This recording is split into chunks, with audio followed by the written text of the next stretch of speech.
السلام علیکم. آج ہم ہومیوپیتھک فلاسفی میں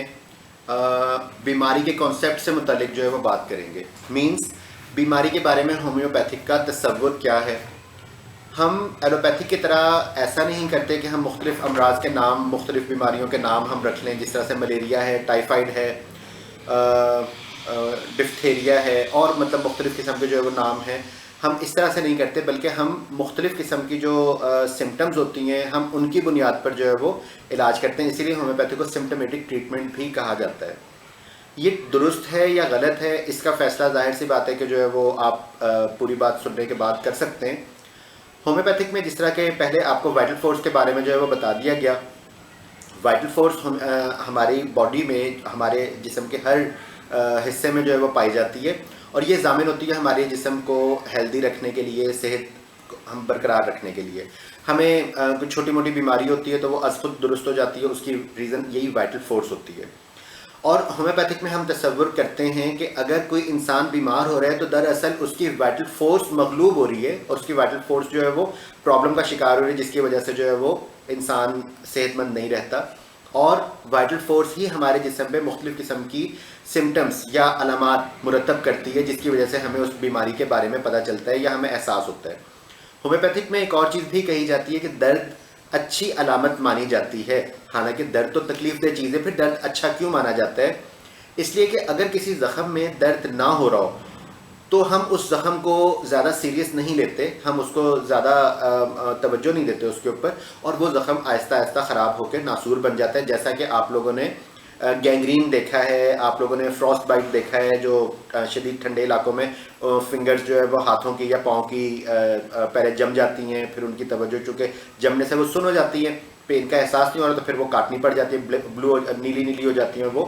اچھا، اس کے علاوہ شوگر کے پیشنٹس، ظاہر سی بات ہے عام طور پر شوگر کا ایک کانسیپٹ ہے کہ وہ 30-40 ایئرس کے بعد ہوتا ہے، اور جیسے جیسے انسان کی ایج زیادہ ہوتی جاتی ہے اس کا وزن بڑھتا جاتا ہے، اس کے احساسات اور کم ہوتے جاتے ہیں. تو اس کے پاؤں کے نیچے اگر کوئی زخم ہو جائے، یا پاؤں، آپ جانتے ہیں کہ ہم جوتے پہنتے ہیں، جوتوں کو کئی دفعہ ہمیں پاؤں میں کوئی چیز چبھ جاتی ہے، چلتے چلتے کوئی ہمیں ناخن پہ کوئی ٹھوکر لگ جاتی ہے. شوگر کے پیشنٹس کے احساسات بہت ویک ہو گئے ہوتے ہیں، جس کی وجہ سے ان کو وہ پین کا احساس نہیں ہوتا، جس کی وجہ سے کئی شوگر کے پیشنٹس کی جو ہے وہ پاؤں کی، خاص طور پہ پاؤں کی فنگرز جو ہے وہ کاٹنی پڑ جاتی ہیں، کیونکہ ان کو احساس نہیں ہوتا. زخم چھوٹا، اگر چھوٹے زخم کو ٹریٹ کریں گے تو وہ ٹریٹ ہو جاتا ہے. یہ نہیں ہوتا کہ بالکل ہی شوگر کے پیشنٹ کے زخم ٹریٹ نہ ہو، ٹائم لگتا ہے لیکن ٹریٹ ہو جاتے ہیں. اچھا، اب یہاں پہ ہم ایک اور بات جو کریں گے، بیماری کے دو اسباب ہیں. ایک اسباب ہیں قدرتی، اور دوسرے اسباب ہیں مصنوعی. اچھا، اب ہم قدرتی اسباب کے بارے میں اگر ہم بات کرتے ہیں، بلکہ پہلے ہم مصنوعی کے بارے میں بات کر لیتے ہیں. مصنوعی جو امراض ہوتے ہیں ان میں وہ ہمارے اپنے پیدا کردہ ہوتے ہیں. جیسے اگر ہم شدید دھوپ میں جا کے کوئی کام کر رہے ہیں یا کھڑے ہوئے ہیں تو اس سے ہمیں لو لگ سکتی ہے. اس کے علاوہ ہم بہت زیادہ اوور ورک کر رہے ہیں، کہیں گھومنے پھرنے چلے گئے یا بہت زیادہ تیز رننگ کر لی، کوئی بھی اس قسم کا کام جس میں مشقت ہماری بڑھ گئی. اس کے علاوہ ہم نے کوئی کھانے پینے میں ایسی چیز استعمال کر لی جیسے بہت زیادہ مرغن تھی، تیل مرچوں والی چیز تھی، تو اس سے ہمارے پیٹ کے مسائل ہو سکتے ہیں. اس کے علاوہ اگر ہم نے کوئی شراب جیسی چیز یا تمباکو جیسی چیز کا استعمال کر لیا، اس کی وجہ سے بھی ہماری ہیلتھ کے اوپر جو ہے وہ مضر اثرات مرتب ہوتے ہیں. یا بہت زیادہ ٹھنڈا پانی پی لیا، ٹھنڈی کولڈ ڈرنک پی لی، کھٹی چیز کھا لی، یہ سارے کے سارے وہ مصنوعی یا غیر قدرتی عوامل ہیں جس کی وجہ سے ہماری طبیعت خراب ہو سکتی ہے. قدرتی عوامل کون سے ہو سکتے ہیں؟ قدرتی عوامل میں عام طور پر ہم مان سکتے ہیں کہ یہ جو جیسے آج کل کرونا آیا ہوا ہے، یا خسرہ ایک بچے سے دوسرے بچے کو جو ہے وہ لگ سکتا ہے، یا از خود بھی کسی کو جو ہے وہ کریٹ ہو سکتا ہے. اور اس کے علاوہ ڈینگی ہے، مختلف قسم کے وہ امراض جن چیزوں کو ہم ذاتی طور پر اپنے اوپر مسلط نہیں کرتے. جس طرح سے مصنوعی میں ہم نے دیکھا تھا کہ ہم زیادہ ٹھنڈا پانی پی رہے تھے، یا تمباکو استعمال کر رہے تھے، یا کھٹی چیز استعمال کر رہے تھے، تو اس کی وجہ سے یعنی کہ قدرتی امراض میں وہ امراض آ جاتے ہیں جیسے موسم کی شدت ہے، سردی بہت زیادہ آ گئی یا گرمی آ گئی، اس کی وجہ سے جو امراض ہوتے ہیں یہ کہلاتے ہیں قدرتی امراض. یہ سارے کے سارے امراض جو میں نے آپ کو بتایا یہ عام طور پر ہوتے ہیں ایکیوٹ، جسے ہم لوگ اردو میں ہاتھ کہتے ہیں. مزمن امراض یعنی کہ کرونک ڈیزیزز بھی عام طور پر انہی دونوں معاملات کی وجہ سے بنتی ہیں. بیماری کے اور بھی اسباب ہوتے ہیں، مینس فزیکل یا جسمانی اسباب. اور نمبر 2 ذہنی یا نیورولوجیکل ڈس آرڈرس جو جسمانی ہیں سیم اس کے اندر آ جائے گا، مشقت کا زیادہ مشقت کرنا، الٹی سیدھی چیزوں کا استعمال، بے اعتدال زندگی گزارنا، ضرورت سے کم نیند لینا یا ضرورت سے زیادہ نیند لینا، یا کوئی بھی اس قسم کی تمام جو چیزیں ہوتی ہیں وہ بے اعتدالی میں آ جاتی ہے۔ یاد رکھیں جب تک ہم جسم کو ایک اکائی نہیں مانیں گے تب تک ہم بیماری کو درست طریقے سے صحت یاب نہیں کر سکیں گے۔ ایلوپیتھک میں یا دیگر طریقہ علاج میں یہ ہوتا ہے کہ ہم لوگ مختلف سمٹمز کے اوپر مختلف دوائیں جو ہیں وہ تجویز کر دیتے ہیں، تو لیکن ہومیوپیتھک میں ہم پوری کی پوری، چونکہ ہم مانتے یہ ہیں کہ ہمارا پورے کا پورا سسٹم، پورے کا پورا جو ہے وہ ایک وائٹل فورس کے زیر اثر ہوتا ہے، اس وجہ سے اگر وائٹل فورس بیمار ہو گئی ہے تو ہمارے جسم میں مختلف سمٹمز ڈیولپ ہونا شروع ہو جائیں گی، اور جب وائٹل فورس کو ہی ہم درست کر دیں گے، مینز ایک سنگل وائٹل فورس کو درست کر دیں گے، تو ہم شفا کے قریب پہنچ جائیں گے اور ہم صحت یاب ہو جائیں گے۔ بیماری کے 2 اسباب ہوتے ہیں، نمبر 1 مادی اسباب، نمبر 2 غیر مادی اسباب۔ مادی اسباب یعنی کہ فزیکل جو اسباب ہوتے ہیں، ان سے مراد یہ ہوتی ہے ہم مختلف قسم کے بے اعتدالیاں کریں، جس طرح سے ہم بہت کم سوئیں یا بہت زیادہ سوئیں، اور شدید مشقت کریں اور لیٹے رہیں۔ لیٹنے سے آپ جانتے ہیں کہ بیڈ سور ٹائپ معاملات بھی ہو جاتے ہیں، اور بہت زیادہ کھانا کھا لیں، شراب نوشی ہے، سگریٹ کا زیادہ استعمال ہے، تمباکو، دیگر کچا تمباکو ہے جو بھی ہم استعمال کرتے ہیں چیزیں، تو یہ ساری کی ساری وہ چیزیں ہیں، یا شدید دھوپ میں کھڑے ہونا، یا زیادہ آگ کے قریب چلے جانا، یا برن ہو جانا آگ سے، مختلف قسم کی جو ہے وہ پوائزننگ ہے، یہ ساری کی ساری جو ہے وہ مادی اسباب ہیں جو ہمیں نظر آ رہے ہوتے ہیں کہ اس وجہ سے ہمیں بیماری ہوئی۔ نمبر 2 اسباب جو ہوتے ہیں وہ کہلاتے ہیں ذہنی اسباب، جنہیں ہم ظاہر سے بات ہے مینٹل ڈس آرڈرز تو نہیں کہیں گے، لیکن مینٹل ڈس آرڈرز کی وجہ سے ہی ذہنی بیماریاں ہوتی ہیں، جیسے بہت زیادہ غم، کوئی فوت ہو جاتا ہے یا کوئی نقصان بڑا ہو جاتا ہے، یا ہم کوئی حادثہ بڑا ہوتا دیکھ لیتے ہیں جس کی وجہ سے ذہن کے اوپر بہت زیادہ اثرات مرتب ہو جاتے ہیں۔ اس کے علاوہ کسی اپنے کی جدائی، عشق، محبت یا فکر مندی یا مالی پریشانیاں، تو یہ تمام کی تمام چیزیں جب مستقل انسان کے اوپر اثر انداز ہوتی ہیں تو وہ آہستہ آہستہ بیماری کا شکار ہو جاتا ہے۔ اسی طریقے سے اگر ہم بیماری کو ہم ایکیوٹ اور کرونک کے اندر بھی ہم ڈیوائڈ کر دیتے ہیں۔ ایکیوٹ بیماریاں عام طور پر بہت شدید ہوتی ہیں، جسے اردو میں ہم حاد امراض کہتے ہیں، یہ شدت سے آتی ہیں اور بہت زیادہ سمٹمز پیدا کر کے یا تو انسان کو مار دیتی ہیں، بہت گہرا نقصان پہنچاتی ہیں، یا پھر یہ انسان کو چھوڑ کے چلی جاتی ہے، جس طریقے سے ہم آج کل کرونا کو ہم دیکھ سکتے ہیں، ڈینگی فیور ہے، اور اس کے علاوہ لو لگنا ہے۔ یہ چند منٹ، چند گھنٹوں یا چند دنوں پہ محیط بیماریاں ہوتی ہیں، ایسا نہیں جس طرح سے نزلہ ہے کرونک، کسی سے ہم پوچھتے ہیں کہ آپ کو نزلہ کتنے ٹائم سے، جی 5 سال سے ہے، 2 سال سے ہے، جی ہمیشہ سے ہے، وہ اس قسم کی باتیں۔ لیکن ایکیوٹ بیماریوں کے اندر اس قسم کی کوئی بات آپ نہیں سنیں گے۔ ایکیوٹ بیماری جو ہے وہ 2 دن پہلے ہوئی ہوتی ہے، 2 دن بعد ٹھیک ہو جانی ہوتی ہے، شدت اس کی جو ہے وہ بہت لیکن زیادہ ہوتی ہے، یعنی کہ یا تو انسان ٹھیک ہو جائے گا یا مر جائے گا۔ کرونک ڈیزیزز کیوں ہوتی ہیں؟ کرونک ڈیزیزز کے لیے ہومیوپیتھک کے اندر کانسیپٹ نمبر 1 تو جیسے میں نے آپ کو بتایا کہ وہ ذہنی عوامل بھی ہو سکتے ہیں۔ ایک انسان مستقل اسٹریس میں ہے، مستقل اس کی انکم کم ہے اور اس کی جو اخراجات ہیں وہ زیادہ ہیں،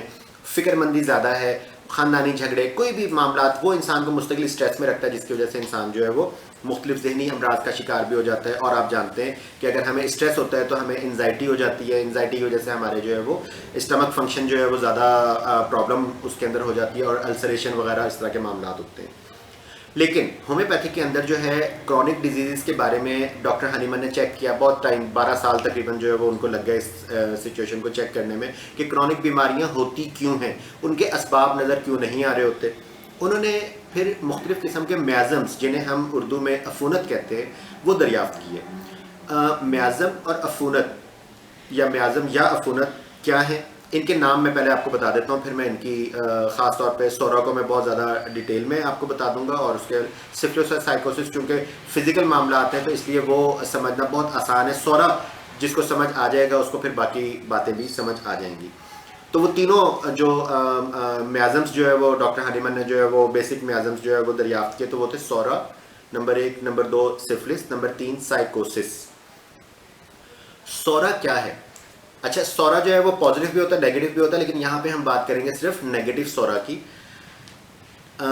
اصل میں کسی بھی بیماری کو کرنے کے لیے جس طریقے سے ہم کہتے ہیں کہ کوئی بھی کام جب ہم نیت کرتے ہیں تو وہ کام جو ہے وہ اس کا آغاز بھی ہو جاتا ہے اور وہ انجام پا رہا ہوتا ہے اور وہ ہم اس کے اوپر عمل پورا کر لیتے ہیں اور وہ تکمیل ہو جاتی ہے اس کام کی۔ اسی طریقے سے انسان کے اندر جو انسان کی پازیٹیو یا نیگیٹو سوچ ہے وہ سورا سے تعبیر کیا ڈاکٹر ہانیمن نے۔ سورا سے مراد یہاں پہ جب ہم کسی چیز، فرض کریں کہ ہم نے کوئی کام کرنا ہے، کوئی ہم نے غلط کام کرنا ہے یا کوئی اچھا کام کرنا ہے، تو وہ جب تک ہمارے دماغ میں کوئی سوچ نہیں آئے گی، جب تک ایک چیز کے اوپر ہمارا جو ہے وہ دماغ نہیں ہوگا، تب تک ہم اس کام کی طرف راغب نہیں ہوں گے۔ سورا کو بعض لوگ جو ہے وہ سورائسس کے حوالے سے خارش بھی کہہ دیتے ہیں، لیکن یہ ایرپشن ہے، یعنی کہ دماغ کی سوچ ہے جو ہمیں مختلف قسم کے امراض کی طرف راغب کرتی ہے اور اس کے اندر مبتلا رہ کے ہم مختلف قسم کے امراض کا جو ہے شکار ہو جاتے ہیں۔ جیسا کہ میں نے ذکر کیا کہ سورا جو ہے وہ پازیٹیو بھی ہو سکتا ہے نیگیٹو بھی۔ اس کے ایک ایگزامپل میں آپ کو دیتا ہوں۔ اگر کسی جگہ ہم جاتے ہیں، وہاں پہ کوئی دکاندار پیسے گن رہا ہے بیٹھ کے، ہزاروں لاکھوں روپے کی تعداد میں جو ہے وہ گن رہے ہیں، ہم ان پیسوں کو دیکھتے ہیں، ہمارے دو نظریات ہو سکتے ہیں۔ ایک نظریہ یہ ہو سکتا ہے اللہ تعالیٰ اس کو برکت دے، اس کی اپنی رقم ہے، اللہ تعالیٰ اس میں مزید اضافہ کرے۔ دوسری سوچ ہو سکتی ہے کہ ہم دیکھیں اس کو للچائی ہوئی نظروں سے اور ہم کہیں گے یار یہ پیسے ہمارے پاس آ جائیں کسی طریقے سے۔ جو یہ سیکنڈ سوچ ہے، عام طور پر لوگ اس کو جو نیگیٹو سوچ ہے اس کو سورا کہتے ہیں، لیکن میرا یہ خیال ہے کہ پازیٹیو سورا اور نیگیٹو سورا اگر ہم کہیں تو وہ زیادہ شاید بہتر ہو، لیکن بہرحال نیگیٹو سوچ جو ہے وہ، کیونکہ ہم یہاں پہ بیماریاتی حوالے سے بات کر رہے ہیں، پازیٹیو سورا یا پازیٹیو سوچ کا تو کوئی نقصان نہیں ہے، لیکن نیگیٹو سوچ کا کیا ہوتا ہے کہ ہم آہستہ آہستہ چوری کی طرف راغب ہوتے ہیں۔ جب ہم اسی لیے اسلام کے اندر جو ہے وہ میانہ روی کا بھی کہا گیا ہے، اس لیے ہم کہتے ہیں کسی کی چیز کو، اچھی چیز کو دیکھ کے جو ہم اس کو دعا دیتے ہیں، اور اس کی یہی وجہ ہوتی ہے کہ ہم صبر کریں اور ہم جو اللہ تعالیٰ نے ہمیں دی ہوئی ہے چیز ہم اس کے اوپر قناعت کریں، جس کی وجہ سے ہم جو ہے وہ نیگیٹو سورا کا شکار نہیں ہوں گے۔ لیکن یہاں پہ منفی سوچ جب ہمارے دل میں آتی ہے کہ وہ اتنے سارے پیسے وہ کیسے کما لیے، میرے پاس کیوں نہیں ہے، یہ سوچ آہستہ آہستہ ہمیں چوری کی طرف لے کے جاتی ہے۔ چوری کی وجہ سے ہمارا دماغ جو ہے وہ مستقل غلط خیالات کے اندر رہے گا، پھر ایک چوری کا خیال آتے وقت پھر ہم شراب نوشی کا بھی شکار ہو سکتے ہیں، اس کے علاوہ مختلف قسم کے جو ہے وہ اور بد اعتدالیوں کا نتیجے شکار بھی ہو سکتے ہیں۔ ہوتا کیا تھا، جب ہم لوگ نارمل کسی پیشنٹ کو، جو سورا کا پیشنٹ ہے، اس کو اگر ہم کوئی نارمل دوائیں دے رہے ہوتے ہیں تو وہ شفا یاب نہیں ہو رہا ہوتا۔ شفا ملتی ہے، کچھ دن کے بعد وہ مرض دوبارہ لوٹ کے آ جاتا ہے، پھر شفا ملتی ہے، پھر شفا تو کنفرم شفا نہیں ہوتی وہ، تو اس کی وجہ سے جب ڈاکٹر ہانیمن نے تجربہ کیا، چیک کیا، تو پتہ چلا کہ اس کے اندر ایک اور قوت بھی کار فرما ہے جو انسان کو صحت یاب نہیں ہونے دیتی، جس کا نام انہوں نے سورا رکھا۔ جب تک ہم ایسے مریض کو اینٹی سورک دوا نہیں دیں گے، تب تک سورا کی مخالف دوا نہیں دیں گے، تب تک اس کا مرض ٹھیک نہیں ہوگا۔ جیسے آپ نے اکثر دیکھا ہوگا کہ ڈاکٹر کے پاس ہم جاتے ہیں، ڈاکٹر آپ کو جو ہے وہ ایک ہومیوپیتھک ڈاکٹر آپ کو ایک چھوٹی سی گولی دے دیتا ہے اور پھر بتاتا ہے کہ یہ آپ نے پہلے یہ کھانی ہے، اس کے بعد پھر اس نے مختلف قسم کی دوائیں دی ہوتی ہیں۔ کئی دفعہ ایسا ہوتا ہے، خاص طور پہ آپ نے ایک خارش آپ نے دیکھی ہوگی کہ ہم کھجل رہے ہوتے ہیں، کھجلنے میں مزہ آ رہا ہوتا ہے، بلکہ بلڈ بھی نکلنا شروع ہو جاتا ہے۔ اس خارش، وہ سورائسس ہے، اس کے لیے ہم نے دینی ہوتی سورائنم۔ سورائنم دوا، سورائنم میڈیسن کی اگر ہم ایک ڈوز 1000 کی اگر ہم ایک ڈوز دیتے ہیں تو تقریباً مطلب کئی دن، بعض اوقات جو ہے وہ ایک ہفتہ، 2 ہفتے بھی جو ہے وہ اپنے اثرات جو ہے وہ مرتب کیے رکھتی ہے۔ اب جب ہم ایک دوا مریض کو دیتے ہیں اینٹی سورک، وہ کھا لیتا ہے تو اس سے اس کی وہ جو خارش ہے وہ کم ہونا شروع ہو جاتی ہے، اور بعض اوقات ایک ڈوز سے ہی اس کی خارش ختم ہو جاتی ہے۔ اب سفلس اور سائیکوسس، سورا جو ہے وہ سفلس اور ہیں تو تینوں میازمس، لیکن سورا سفلس اور سائیکوسس سے بڑھ کر خطرناک ہے، کیونکہ اسی کے نتیجے میں ہم لوگ سفلس یا سائیکوسس کے شکار ہوتے ہیں۔ سیکنڈ نمبر پہ جو میازم آتا ہے وہ ہے سفلس۔ سفلس کے لفظی مطلب غالباً محبت کے ہیں۔ سفلس سورا کی طرح ہمارے جسم میں از خود موجود نہیں ہوتا، بلکہ ہم کسی سفلس زدہ پیشنٹ کو جب قربت حاصل کرتے ہیں اس کے نتیجے میں ہمیں یہ لگ سکتا ہے۔ اس کو ہم آتشک بھی کہتے ہیں، عام الفاظ میں اردو میں آتشک کہتے ہیں۔ اس کی وجہ سے جسم پہ مختلف قسم کے آبلے پڑ جاتے ہیں اور وہ خاص طور پہ جو ہے وہ ٹھیک ہونا مشکل ہو رہے ہوتے ہیں۔ پھر ان کو جو ہے وہ ہم اینٹی سفلیٹک دوا یا اینٹی سورک دوا دیتے ہیں، جس کے نتیجے میں جو ہے وہ درست ہو جاتا ہے۔ سورا ہمارے جسم میں از خود موجود ہوتا ہے، چھپا ہوا ہوتا ہے، پازیٹیو ہوتا ہے، اپنی نارمل حالت میں ہوتا ہے، ہم اس کو اپنی بے اعتدالیوں کی وجہ سے جو ہے وہ ایکٹیو کر دیتے ہیں، نیگیٹو کر دیتے ہیں، جس کی وجہ سے ہم پھر یہ جو مختلف قسم کے جو کام ہوتے ہیں ان کو یعنی کہ سفلس اور سائیکوسس کی طرف جو ہے وہ ہم چلے جاتے ہیں۔ جو سائیکوسس ہے، سائیکوسس کے اندر جو ہے وہ انجیر کے جو انجیر آپ نے دیکھی ہوگی وہ سیگمنٹس والی اور دانوں دانوں والی ہوتی ہے، اس قسم کے جو ہے وہ انسان کے جسم پہ جو ہے وہ ابھار سے نکلنا شروع ہو جاتے ہیں اور وہ بہت زیادہ تکلیف دہ ہوتی ہے۔ وہ سفلس کے بعد کا جو ہے وہ میازم کاؤنٹ ہوتا ہے، لیکن جیسا کہ آپ کو شروع میں بتایا گیا تھا، سورا انسان کے جسم میں موجود ہوتا ہے۔ سفلس اور سائیکوسس کے لیے ہمیں کسی سفلس یا سائیکوسس زدہ مریض کی قربت حاصل کرنی پڑتی ہے، اور جس کے نتیجے میں جو ہے وہ ہمیں مخصوص حالات، مخصوص وجوہات کی وجہ سے سائیکوسس اور سفلس جو ہے وہ ہو سکتی ہے، اور اس کا ٹریٹمنٹ بھی اگر ہم سمپل اس کے اوپر کوئی مرہم لگا کے کرتے ہیں یا کوئی دوا اس کو لوکلی استعمال کروا کے کرتے ہیں تو اس سے وہ درست نہیں ہوگا، کیونکہ وہ میازمز کی وجہ سے ہے یا عفونتوں کی وجہ سے، جو میازمز کی وجہ سے بیماری ہوتی ہے وہ ہم ڈائریکٹ ٹھیک نہیں کر سکتے، اس کے لیے ہمیں اس کا بیک گراؤنڈ پہلے درست کرنا پڑتا ہے، جس کے نتیجے میں جو ہے وہ مرض مکمل شفا یاب ہو جاتا ہے، ورنہ وہ مرض ٹھیک ہونے کے بعد دوبارہ آ جاتا ہے، ٹھیک ہونے کے بعد دوبارہ آ جاتا ہے، جس کو ہم لوگ مرض کی شفا نہیں کہتے بلکہ ہم کہتے ہیں کہ مرض دب گیا تھا جو کہ وہ دوبارہ ہمارے سامنے آ گیا۔ امید ہے کہ آپ لوگوں کو یہ سورا، سفلس اور سائیکوسس سے متعلق جو ہے وہ کچھ نہ کچھ سمجھ آیا ہوگا۔ اس کے علاوہ جو میں نے آپ لوگوں کو ہومیوپیتھک میں بیماری کا تصور بتایا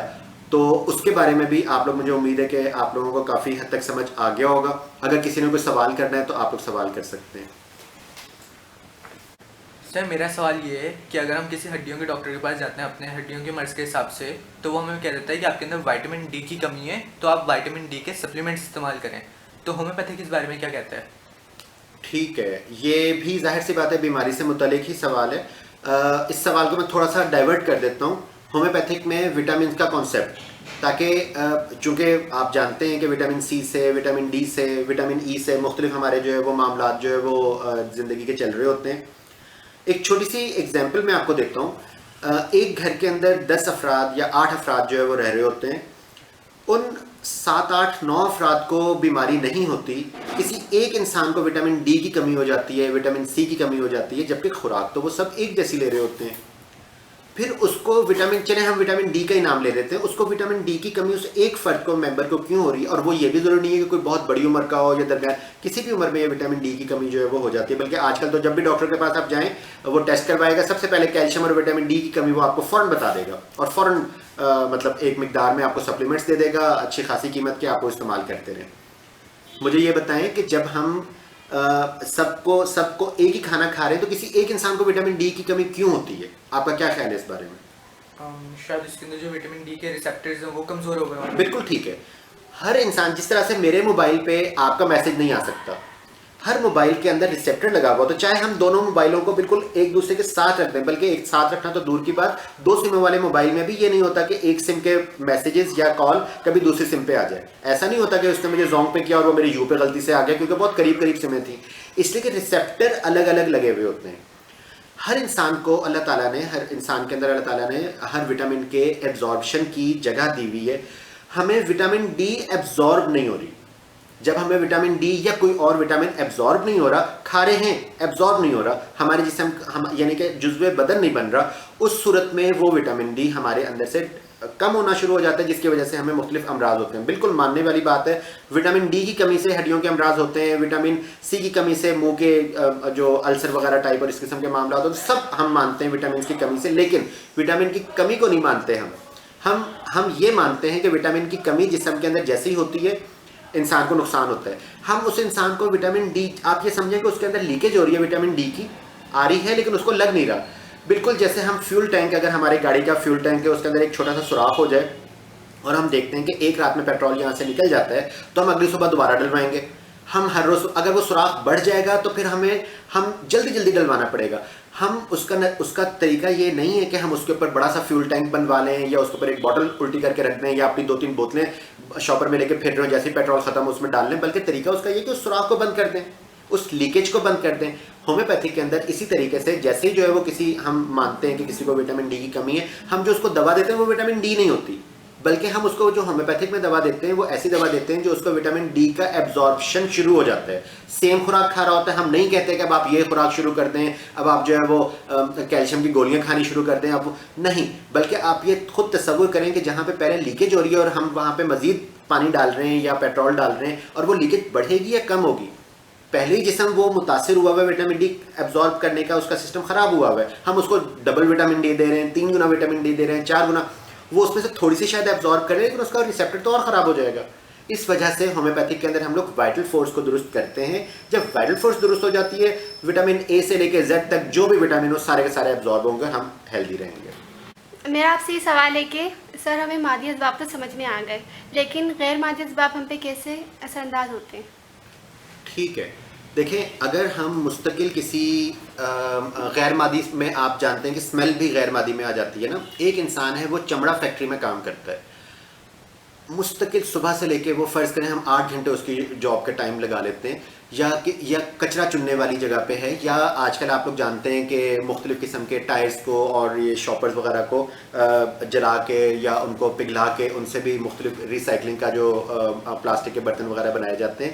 اس جگہ پہ بھی بہت زیادہ اسمیل اور عجیب سا دھواں, وہاں سے تو گزرتے ہوئے ہمارا سانس بند ہو رہا ہوتا ہے, اور وہ بیچارے جو ہے وہ بغیر ماسک کے اور بغیر جو ہے وہ چیزوں کا کام کر رہے ہوتے ہیں. یہ بھی غیر مادی اسباب ہے. اس کی وجہ سے مستقل جو ان کے اندر کاربن جا رہا ہوتا ہے باریک سا, یا مستقل کوئی نہ کوئی چیز جا رہی ہوتی ہے, یا اسمیل ہی اگر جا رہی ہے تو وہ آہستہ آہستہ ان کو بیمار کر رہی ہوتی ہے. اسی طریقے سے اگر ہم کوئی سوچ, جس طریقے سے بعض لوگ ہوتے ہیں ان کو جو ہے جوئے کی لت لگی ہوئی ہوتی ہے. جوا ہے تو فزیکل چیز, لیکن جوئے کی لت تو ذہنی طور پہ لگی ہوئی ہے نا. تو یہ غیر مادی سبب ہے. وہ فکر مند رہے گا میں کیا کروں کیا نہیں کروں, اس کے اوپر قرضے چڑھ جائیں گے, یا مالی طور پہ کسی اور وجہ سے, ضروری نہیں کہ جوئے کی وجہ سے مالی طور پہ ویک ہو, وہ بیچارہ کمزور ہوگا یا کوئی جاب سے نکال دیا گیا ہوگا, یا جیسے ابھی کرونا کی وجہ سے لاتعداد لوگ جو ہے وہ بے روزگار ہوئے, کئی لوگوں کا کاروبار تباہ ہوئے. اب وہ یہ غیر مادی سبب ہے, اس کی سوچ بیچارے کی فکر اس کو دے رہی ہے, جس کی وجہ سے وہ خودکشی تک بھی جا سکتا ہے. یہ چیز آپ لوگوں کو شاید اندازہ ہو یا نہ ہو, جس ٹائم ہم لوگ خوش ہوتے ہیں ہمیں بھوک زیادہ لگتی ہے, ہم لوگ دکھی ہو رہے ہوتے ہیں, فکر مند ہو رہے ہوتے ہیں, ہماری بھوک ریڈیوس ہو جاتی ہے, ہمیں دل ہی نہیں چاہ رہا ہوتا, امی ابو پیار بھی کر رہے ہوتے ہیں بیٹا کھا لو کھا لو, ہمیں وہ چیز جو ہم نارمل حالت میں چھوڑتے نہیں ہیں, ہمیں اس حالت میں وہ زہر لگ رہی ہوتی ہے اور ہمیں وہ مزہ ہی نہیں آ رہا ہوتا کھانے کا. اسی طریقے سے جس ٹائم ہم لوگ جو ہے وہ خوش ہوتے ہیں تو ہمارا بلڈ بھی زیادہ سرکولیٹ کرتا ہے, ہمارے مطلب چیکس جو ہیں وہ باقاعدہ ریڈ نظر آ رہی ہوتی ہیں, ہم ہیلدی فیل ہو رہے ہوتے ہیں. یہی انسان رونا شروع کر دیتا ہے تو اس کا چہرے پہ جو مردنی سی, اس کے چہرہ جو ہے وہ یلو سا, یعنی کہ کم خون والا جو ہے وہ محسوس ہو رہا ہوتا ہے. تو جب ہم یہ جانتے ہیں, اچھا ایک اور چیز آپ لوگوں نے لافٹنگ تھیراپی کے بارے میں سنا ہوگا. اگر ہمیں بلڈ پریشر زیادہ ہوا ہے, بلڈ پریشر تو ایک باقاعدہ فزیکلی ہمیں انسٹرومنٹ کے اوپر نظر آتا ہے کہ بلڈ پریشر انسان کو ہو رہا ہے, لیکن بلڈ پریشر اگر ہمیں زیادہ ہو رہا ہے اور ہم لوگ جو ہے وہ باقاعدہ ہا کر کے باقاعدہ آواز کے ساتھ ہنسیں تو ہمارا وہ بلڈ پریشر کافی حد تک ریڈیوس ہو جاتا ہے. یہ جب ہمارا دماغ جو ہے وہ خوشی کی حالت میں اور غم کی حالت میں کچھ نہ کچھ سیکریٹ کرتا ہے, جو ہماری مختلف جو ہارمونز ہوتے ہیں وہ ہماری باڈی کے اندر جو جا کے وہ اثر انداز ہوتے ہیں, جس کے نتیجے میں ہماری صحت کے اوپر اثرات ہوتے ہیں. جیسا کہ آپ جانتے ہیں کہ بلڈ پریشر کے پیشنٹ کو اگر آپ کو دکھی بات یا پریشانی کی بات بتائیں گے, اس کا بلڈ پریشر ہم انسٹرومنٹ کے اوپر جو ہے باقاعدہ فیل ہوتا ہے کہ ابھی اس کا جو ہے 120/80 تھا, اب اس کا 140/90 ہو گیا, اب اس کا مزید انکریز ہو گیا. تو یہ سب چیزیں جو ہیں وہ ہمیں ظاہر کرتی ہیں کہ مادی اسباب بھی جو ہے وہ انسان کو مستقل رہنے کی وجہ سے جو ہے وہ چڑچڑاپن اور بقیہ تمام چیزیں جو ہے وہ اس کے اوپر لاگو ہو جاتی ہیں.